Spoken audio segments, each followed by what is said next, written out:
সীতাকুণ্ড আরাফাত রহমান কুকু স্মৃতি স্বাধীনতা কাপ ফুটবল টুর্নামেন্টের ফাইনাল খেলা অনুষ্ঠিত হয় শনিবার বিকালে সৈয়দপুর ইউনিয়নের ঐতিহ্যবাহী জাফরনগর অপর্ণাচরণ উচ্চ বিদ্যালয়ের মাঠত অনুষ্ঠিত ফাইনাল খেলার চ্যাম্পিয়ন এই প্লাবন স্পোর্টিং ক্লাব। নুনাচাড়া যুব সংঘর আয়োজনে এবং স্থানীয় যুব দলের সহযোগিতায় 1.5 মাসব্যাপী এই টুর্নামেন্টত মোট 32 দল অংশগ্রহণ। ফাইনালত প্রতিদ্বন্দ্বিতা করছে কুশাল মোহরিবাড়ি একাদশ বনাম প্লাবন স্পোর্টিং ক্লাব নুনাচাড়া। খেলাত 1-0 গোলে জয়লাভ করছে প্লাবন স্পোর্টিং ক্লাব। টুর্নামেন্ট পরিচালনা কমিটির আহ্বায়ক ও সীতাকুণ্ড পৌরসভার 1 নম্বর ওয়ার্ড যুব দলের সভাপতি মোবারক হোসেন জামশেদের সঞ্চালনায় সৈয়দপুর ইউনিয়ন বিএনপির সভাপতি কাজী নামুল বাড়ির সভাপতিত্বে ফাইনাল অন্যায্য পুরস্কার বিতরণ অনুষ্ঠানত প্রধান অতিথি হিসেবে উপস্থিত থাকি বিজয়ী ও রানার্স আপ দলের খেলোয়াড়ার মাঝে পুরস্কার বিতরণ করছে বাংলাদেশ জাতীয়তাবাদী দল কেন্দ্রীয় কমিটির যুগ্ম আহ্বায়ক লায়ন মোহাম্মদ আসলাম চৌধুরী।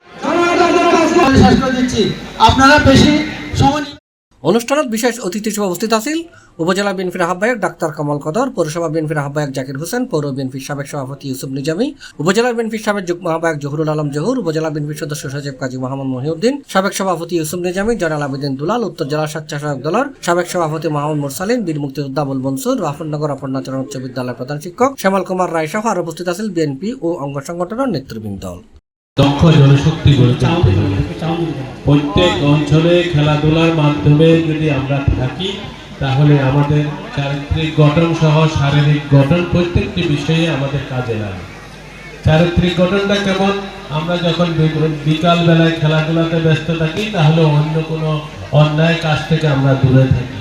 একইভাবে খেলাধুলার মাধ্যমে আমাদের শরীর চর্চা হয় এবং শারীরিক এই যে শক্তিটা আমাদের বৃদ্ধি পায় এবং শরীরের স্ট্রেংথের জন্য এইসব বিষয়গুলি অবশ্যই প্রয়োজন। লেখাপড়ার পাশাপাশি আমাদের এই কাজগুলো করতে হবে যাতে হলে আমরা অপরাধ মুক্ত বাংলাদেশ করতে পারি, দুর্নীতি মুক্ত বাংলাদেশ করতে পারি এবং যার মাধ্যমে আমাদের ভবিষ্যৎ প্রজন্ম, আমাদের সন্তানেরা যাতে একটা ভালো বাংলাদেশের দিকে যেতে পারে, যে এই বাংলাদেশ দুর্নীতিমুক্ত থাকবে এবং বাংলাদেশের মানুষ দক্ষ জনশক্তি হিসাবে কাজ করবে।